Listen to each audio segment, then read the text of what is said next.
세상의 모든 지식 언더스탠딩. 자, 시작하기 전에 저 공지사항 하나 전달하겠습니다. 광고인가 보네? 그렇습니다. 언더스탠딩이 요즘 하도 잘 나가다 보니까 그냥 아, 광고해달라고 언더스탠딩. 여의도에 그냥 두 바퀴를 돌고 있어요 요즘. 그래서 저희가 오늘 하나 받아서 광고주를 수영복 심사한다는 그 채널이에요? 좀 그만하면 받아줘라. 그렇습니다. 하나 오늘은 특별히 하나 더 받았습니다. 네.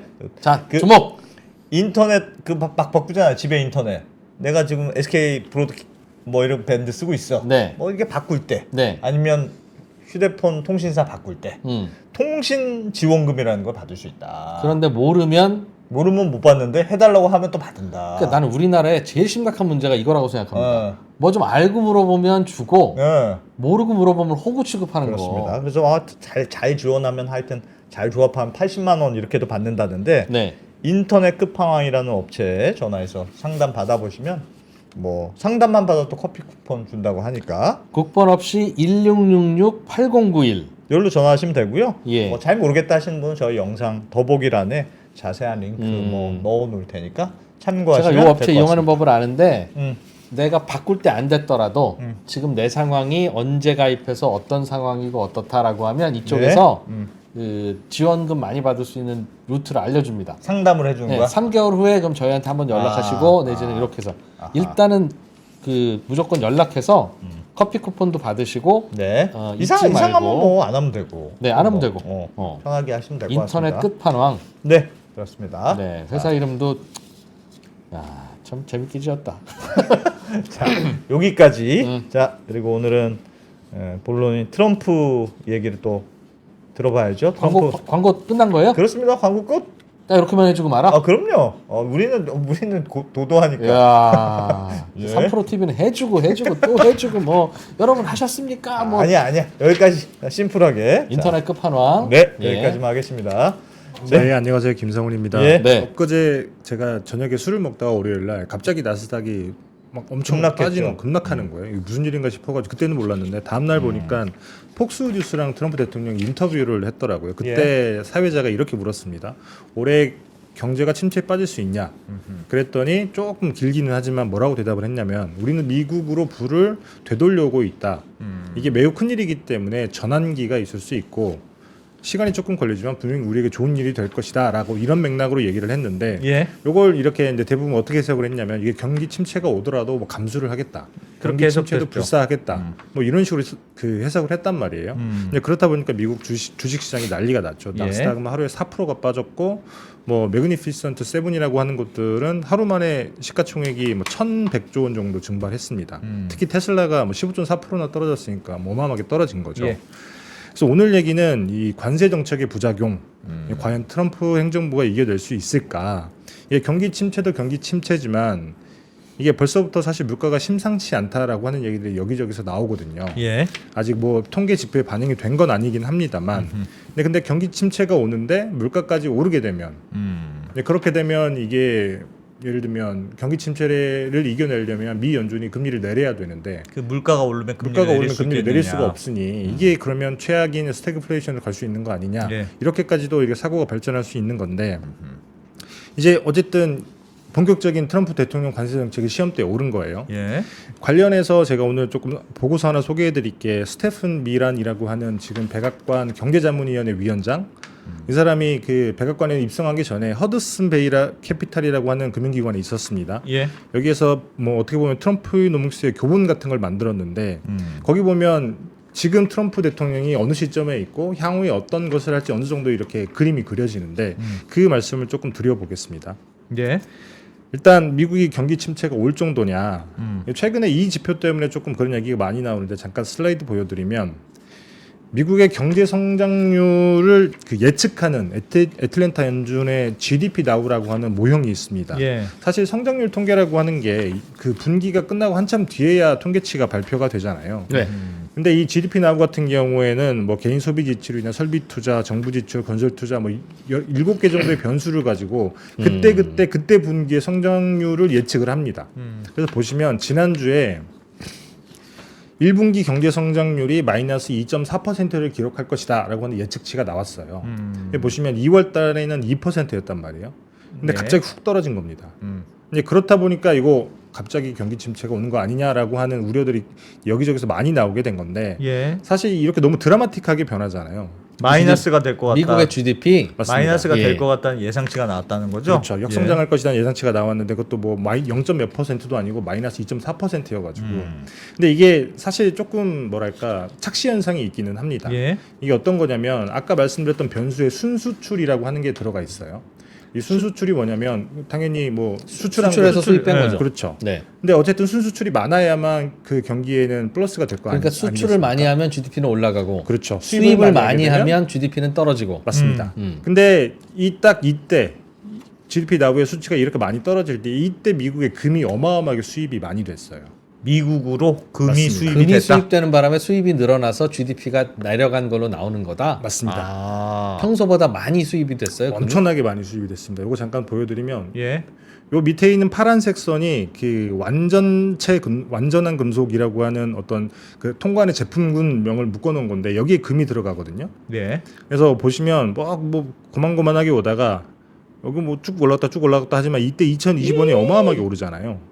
예. 이게 저게 대부분 금이다, 금 금. 때문이다라고 추정을 하고 있습니다. 오. 이게 무슨 일이 있었냐면 뭐 조금 복잡해서 자세히 설명을 하자면 오늘 얘기랑 조금 벗어난 얘기이긴 합니다만 예. 트럼프 대통령이 취임하고 나서 금 가격이 엄청 올랐잖아요. 보시면 이게 금 선물 가격 추이입니다. 뉴욕 선물 시장에서. 이때 트럼프 대통령 취임하고 나서 2025년에 엄청 많이 올랐잖아요. 네.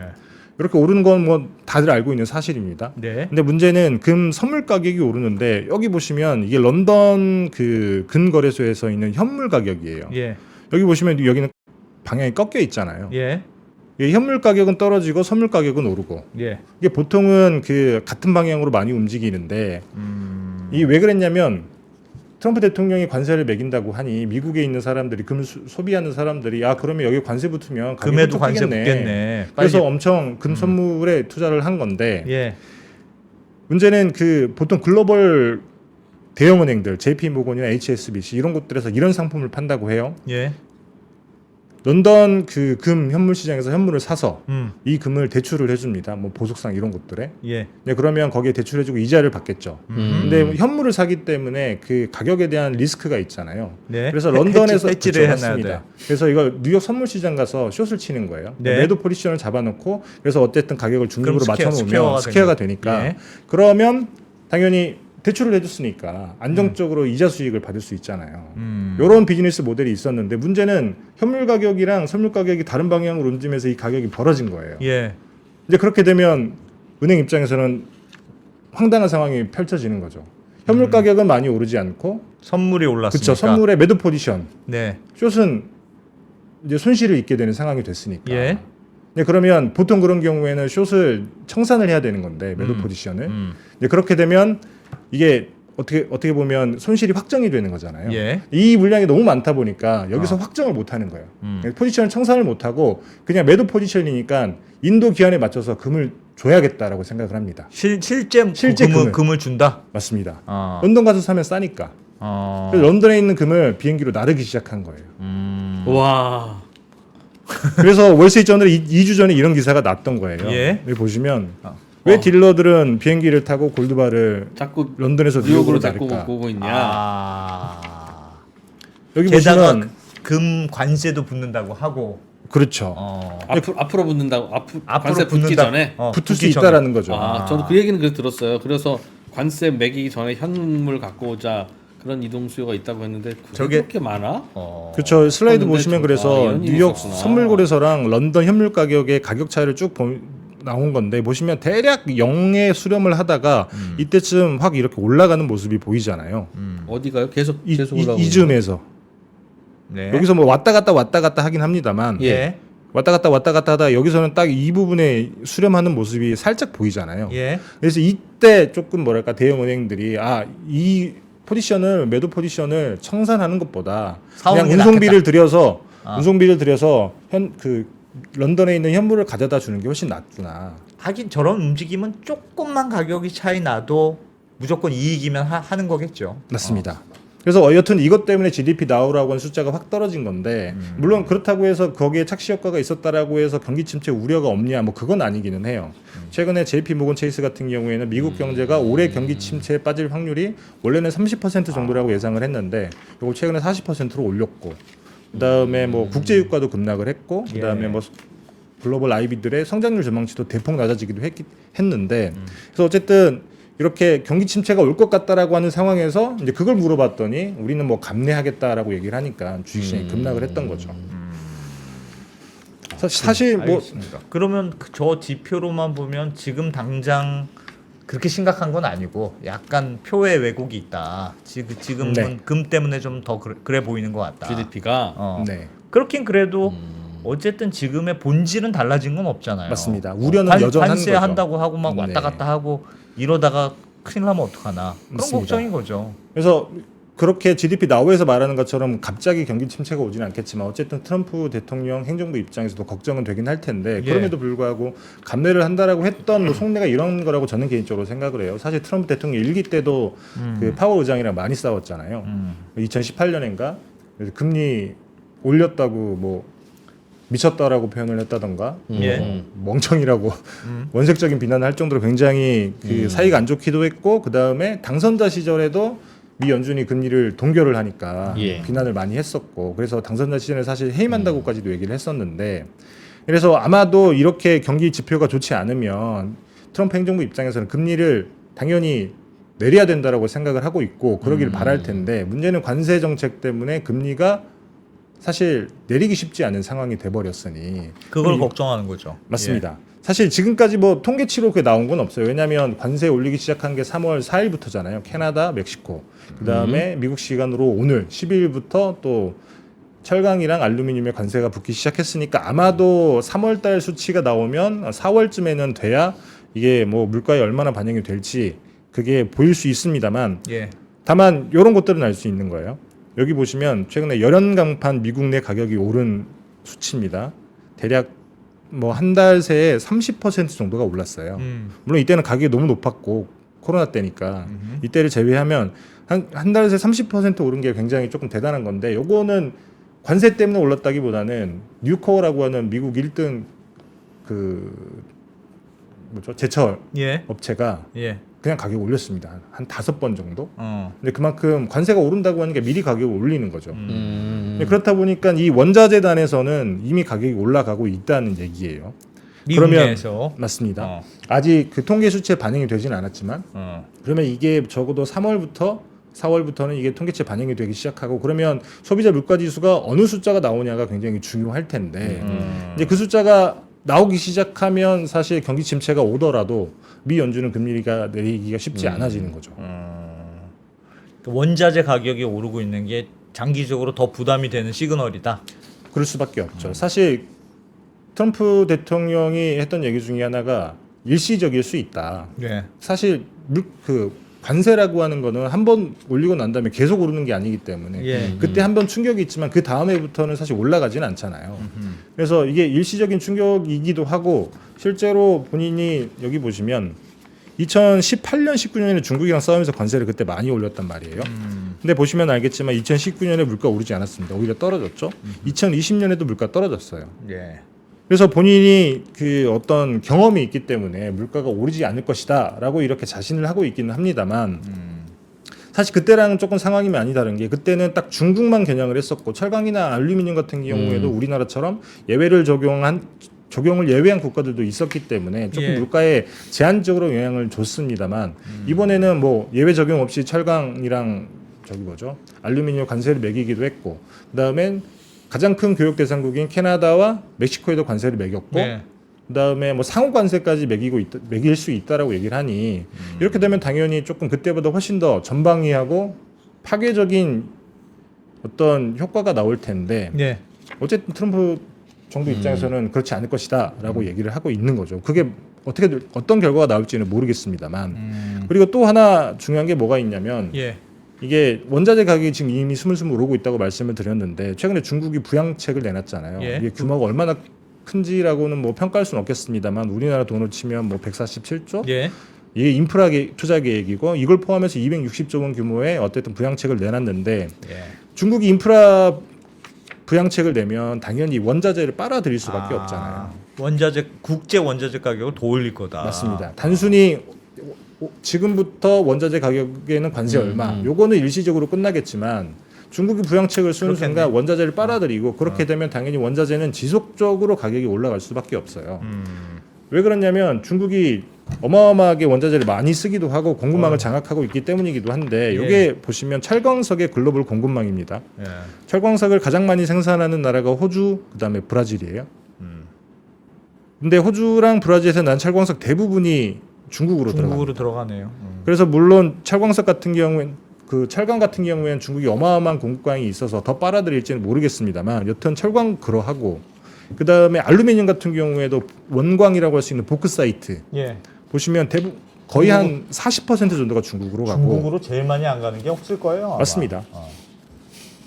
구리도 마찬가지예요. 사실 구리도 이번에 이게 구리의 국내 공급망을 복원해야겠다라고 하면서 이게 조금 불공평한 평가라기보다는 경쟁을 하고 있지 않은지 조사를 좀 해봐라 하고 행정명령에 서명을 했단 말이에요. 예. 그러면 결과가 나오면 여기에도 관세를 매길 텐데 사실 구리 같은 경우에는 거기에 관세에 더해서 이런 게 수급 문제가 있어요. 여기 보시면 이 파란색 선이 뭐예요? 수요입니다. 수요. 구리의 수요. 수요인데 공급은 저 미치고 공급은 이 밑에 있는 면이고 완전 쇼티지네. 구리 같은 경우에는 워낙에 품위가 좋은 광산들이 예전에 개발을 많이 했고 예. 그 다음에 최근에는 물 부족 때문에 구리 광산이 물을 엄청 많이 먹거든요. 근데 물 부족 때문에 구리 광산들이 제대로 조업 활동을 못 합니다. 그렇기 때문에 공급 사이드에서 굉장히 위축이 돼 있는데 구리 같은 경우도 중국이 가져가고 그 다음에 뭐 그렇게 되면 당연히 구리 가격도 오를 테고 이게 지속적으로 오를 수밖에 없죠. 이런 것들이 겹치게 되면 사실 트럼프 대통령이 말했던 것처럼 그냥 일시적인 충격으로 끝나지 않고 계속 인플레이션이라고 하는 효과가 생길 수 있다. 그럴 수밖에 없죠, 당연히. 무슨 말인지는 알겠습니다. 이렇게 되면 하여튼 미국 입장에서는 관세도 높인다고 하고 원자재 가격도 높아지면 물가가 오를 일만 남았다는 뜻인데 맞습니다. 그럼 걱정해야 될 일이네요. 근데 걱정을 안 하는 이유가 예상하는 이런 것 대로. 같아요. 제가 아까 말씀드렸던 그 스티픈 미란이라고 하는 사람이 쓴 보고서를 제가 봤더니 그 이런 사람이 내용이 트럼프의 있더라고요. 무슨 경제 책상 경제자문위원회 위원장입니다. 예. 백악관. 그래서 사실 2기 트럼프노믹스의 어떤 기본 골간을 만드는 뭐 설계자라고도 볼 수도 있을 것 같은데 그분이 썼던 그 제목 그 논문의 제목이 보고서의 제목이 글로벌 무역 시스템을 재구조하기 위한 사용자 안내서입니다. 유저 가이드 같은 건데 거기서 일단 미국 경제의 가장 큰 문제를 이렇게 얘기를 해요. 미국이 뭐 전 세계의 기축 통화인 달러를 발행을 하는데 전 세계 모든 국가들이 이 기축 통화인 달러로 준비 자산을 쌓잖아요. 그럼요. 그렇기 때문에 구조적으로 달러는 강세일 수밖에 없어요. 달러를 자꾸 사람들이 사가니까 각 나라들이 그렇죠.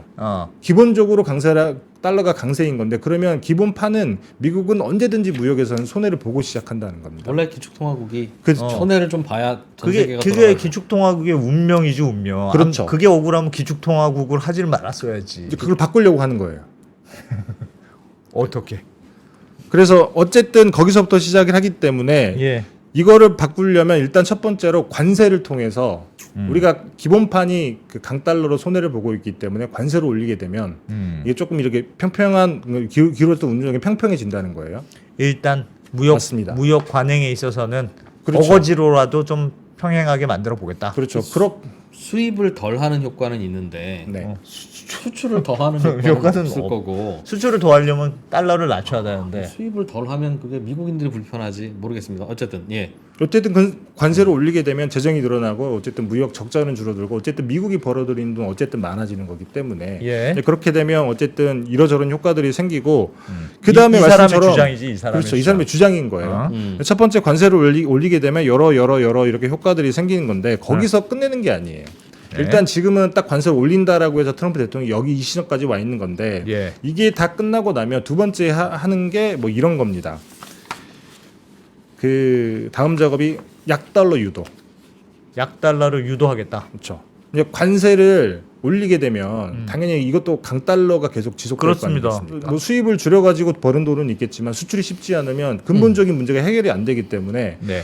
관세를 다 오르는 게 어느 정도 마무리가 되면 이제 약달러를 유도한다는 거죠. 어떻게? 약달러를 유도하는 방법이 협정입니다. 협정. 그래서 이 보고서에서 말어라고 협정이라고 가칭으로 써놨어요. 말하라고 그 트럼프 맞습니다. 별장이 있는데 별장. 예. 보통 이렇게 뭐 호텔 이런 데서 협정 같은 거 많이 맺었으니까 예. 플라자 협정처럼 말어라고 협정을 맺어가지고 이제 거기서 달러 약세를 유도한다는 거예요. 예. 그냥 그래서- 플라자 합의처럼. 맞습니다. 그게 무슨 유도야? 뭐 강제인 거죠, 강제. 강제. 그래서 뭐 어떤 얘기를 하냐면 미국이 이제 동맹국들이 욕을 하는 거예요. 미국이 안보를 제공해 주니까 니들은 거기에 대한 대가로 미국 국채를 의무적으로 사라. 의무적으로 사는 것까지 오케이. 근데 미국이 발행하는 채권은 이제 뭐 5년물, 1년물, 3년물, 10년물 이런 게 있는 게 아니고 100년물이다. 센츄리 펀드. 100년물을 발행하겠다는 거예요? 맞습니다. 미국이? 그렇죠. 예. 그래서 어쨌든 의무적으로 사고 100년물을 사가니까 이제 그러면 어쨌든 미국 입장에서는 장기간 어떤 재정 운용의 부담이 더는 효과가 일단 생기죠. 영부채네, 영부채. 그리고 난 다음에 말을 잘 안 듣는 국가다 그러면 국채 이자를 줘야 되는데 이제 이자 안 거기서 주고? 이 이자를 빼고 주는 거예요. 너 이용료를 제대로 못 냈으니까 그거는 말을 안 들었으니까 우리가 이용료를 가져갈게. 거기 보고서에 그런 내용이 나온다고요? 그런 맥락의 얘기들이 나옵니다. 정확히 명시적으로 나오진 않다. 나도 별거 안 중요할 것 같아서 누가 쓴 보고서인지 안 들었는데 무슨 보고서예요? 스티픈 미란이라고 제가 그 언더스탠딩 텍스트에 그 링크를 걸어놓을 테니까 관심 있으신 분은 보시면 될 텐데. 백악관 지금 경제자문위원장이에요? 맞습니다. 어? 진짜 내부자네? 내부자예요. 내부자고. 이분이 백악관 입성하기 전에 쓴 보고서입니다. 트럼프 노빅스의 교본 같은 보고서라는데 그게? 와. 야. 그래서 일단 지금 트럼프 대통령이 하고 있는 관세 이거는 첫 번째 단계예요. 그리고 이제 두 번째 약달러를 유도하는 어떤 방법이든 쓸 텐데 그래서 관세로 이 사람들에게 동맹국이 아니라 상대국들에게 굉장히 힘듦을 줬잖아요. 힘들게 했기 때문에 나중에 협정 맺을 때는 이 관세를 내려준다라고 하는 지렛대를 활용을 하면 수월하게 협정을 맺을 수 있을 거다라는 얘기까지 들어가 있어요. 예. 그래서 와. 이런 큰 그림을 그리고 있는 거죠. 이제 그렇게 되면 기축통화를 가지고 있음에도 불구하고 약달러인 상황에서 전 세계 경제를 끌고 갈 수 있는 그런 새로운 질서를 만들 수 있다라고 하는 게 이 사람의 주장인 겁니다. 지금 보기에는 지금 보기에는 되게 황당한 주장인데 이 주장이 한 단계 한 단계씩 진행되고 있는 것으로 보인다. 그렇죠. 일단 관세 올리고 있고 관세 올리고 난 다음에 일단은 물가가 걱정인데 예. 물가 같은 경우에도 스티픈 미란이 실증적으로 1918년 19년을 분석한 게 이런 거예요. 예. 여기 보시면 당시에 중국 관세가 17.9% 정도 올랐거든요. 근데 미국과 중국의 위안화 상대 가치를 따지면 이만큼 위안화가 약세가 됩니다. 예. 그렇기 때문에 환율 효과 때문에 이 관세 인상 효과가 굉장히 상쇄가 많이 돼서 4분의 1 정도가 사라지고 그래서 딱 4.1% 정도만 물가의 부담이 되는 정도로 끝났다. 당시에. 그래서 그때 당시에도 미국 물가가 많이 오르지 않았던 것도 맞아요. 그때 많이 안 맞습니다. 올랐어요, 생각보다. 관세를 올린다고 해서 물가가 오르는 게 아니라 이 강달러가 되면 이 환율 효과 때문에 충분히 이게 상쇄되고 남을 거다. 근데 미국은 약달러 한다면서요? 근데 그렇게 만들고 난 다음에 그 약달러 체제로 간다는 거죠. 먼저 그러니까 관세 체제를 체제를 만든 해서 다음에. 이 조금 더 관세를 조금 평평하게 맞추고 예. 그다음에 재정 적자, 무역 적자 이런 문제 조금 해결하고 그다음에 상대국들을 조금 피곤하고 힘들게 만들어 놓은 다음에 이제 약달러로 가는 협정을 체결하겠다. 이런 그림을 짜고 있다는 거죠. 그럼 관세 다음에는 약달러의 폭풍이 온다. 이 일단 보고서에 그렇죠. 따르면. 이 보고서에 따르면 실제로 뭐 만화 같은 얘기라서 우리가 믿을 수 당장 없습니다만 공부한 사람이 쓴 게 맞아요? 박사입니다, 박사. 박사고 이 사람 박사도 보니까 아니고 석사도 아닌 제 생각에는 네. 플라자 합의 같은 걸 하면 네. 일시적으로 환율 조정을 할 수 있죠. 네. 그래서 미국을 약달러로 만들고 예를 들면 위안화를 강달러로 만들고 엔화를 다 할 수는 있지. 강으로 만들 수 있으나 어. 그 다음 날부터 그 강이 유지되려면 달러가 자꾸 들어와야 엔이 강이 되잖아요. 예를 들면 일본의 외환 시장이다. 네. 근데 엔이 강으로 만들었다 갑자기. 근데 이게 유지되려면 엔이 귀하고 달러가 흔해져야 되잖아요. 그 말은 달러가 일본 시장으로 자꾸 들어와야 되잖아요. 네. 그럼 미국이 수출을 자꾸 열심히 해줘야 되든가 아니면 그래야 되는데 그게 안 되니까 억지로라도 이렇게 만든 걸 텐데 만들면 뭐 합니까? 또 유지가 안 되는데 그거는 한번 올리는 건 가능하지만 내리는 것도 가능하고 그 다음부터 어떻게 시장은 오늘부터 삼성전자 6만 원밖에 안 하니까 사람들이 힘들어해. 내가 대통령 된 김에 삼성전자는 내일부터는 12만 원에 거래해. 네. 라고 하면 시초가 12만 원 만들 수 있겠으나 그게 계속 12만 원에 거래가 되겠습니까? 시장인데?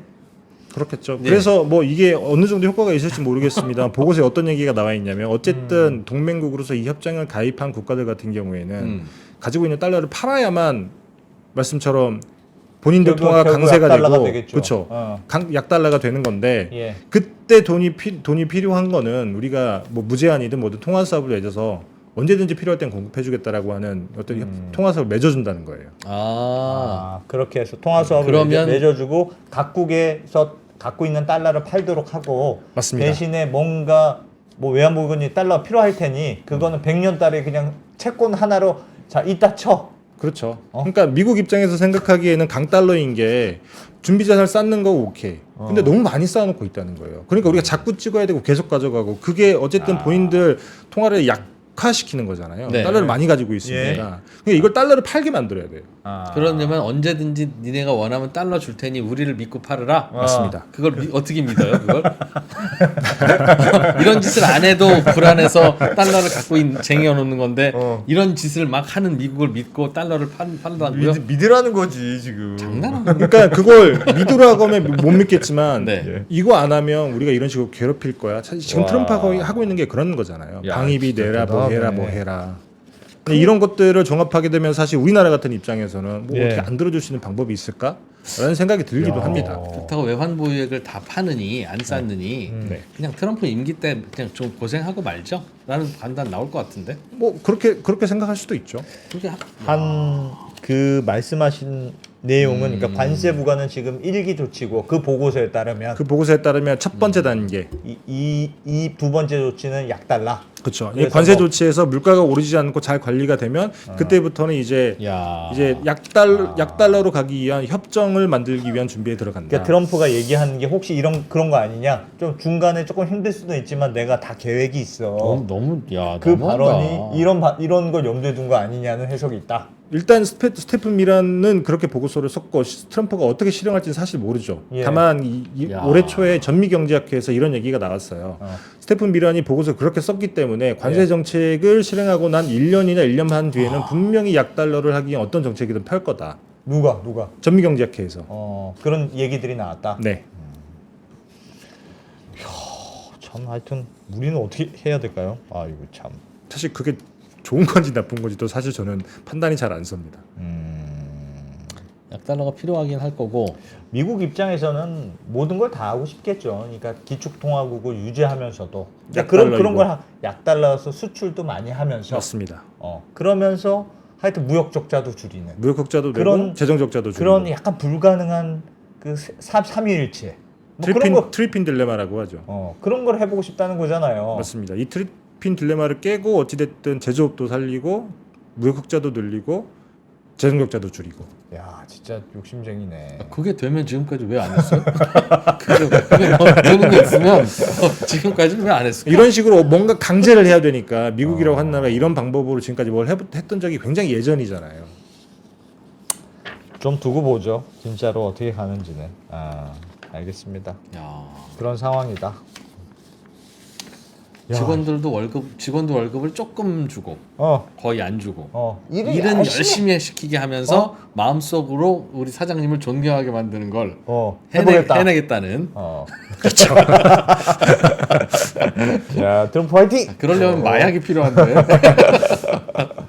야 그게 100년짜리 채권이 그런 얘기 될지 나중에 진짜로 실제로 100년 채권 얘기가 나온지를 잘 보면 말씀하신 오늘 얘기해 주셨던 이 스테판 미란 이 사람의 보고서가 좀 이게 의미 있는 보고서구나 아니냐. 어쨌든 볼수 그렇게 있겠네. 갈 것으로는 보여요. 비슷한 방향으로는 갈 네. 것으로는 보인다. 알겠습니다. 이야 트럼프 얘기 이게 또 뒤에 그래서 보니까 트럼프가 무섭네. 저렇게 하는 게 다 생각이 있을 거라는 생각으로 뒤에서 이제 이런저런 시나리오들을 많이 생각하나 봐요. 실제로. 듣기로는 오늘은 미국의 국채가 지금 다 단기 국채가 바깥에 나가 있거든요. 음. 그래서 자꾸 리볼빙이 돌아온다는 거예요. 네. 지난번 그 옐런이 장기 국채는 이자 비싸니까 단기 국채로 찍어서 일단 돌려. 그래서 예. 이제 그거를 사도록 만들어야 되니까 네. 그러려면 미국의 경기가 안 좋고 뭐 저 금리가 좀 내려갈 것 같고 이제 그래야 또 팔리는 효과가 있어서 그거 팔고 있다는 설도 있고. 알겠습니다. 제가 보기에는 증시를 숏을 쳐놓은 것 같습니다. 트럼프가. 미치겠어 아주 정말. 그거 청산하기 전까지는 와. 뭐 진짜 트럼프 대통령은 참 진짜 와. 미국의 알겠습니다. 대통령직을 가업으로 지금 삼고 있는 분이라서 네. 자, 트럼프의 이야기 이야기. 이런 거 발견할 때마다 좀 알려주세요. 재밌네요. 재밌네. 김상우 기자였습니다. 고맙습니다. 고맙습니다. 네, 감사합니다.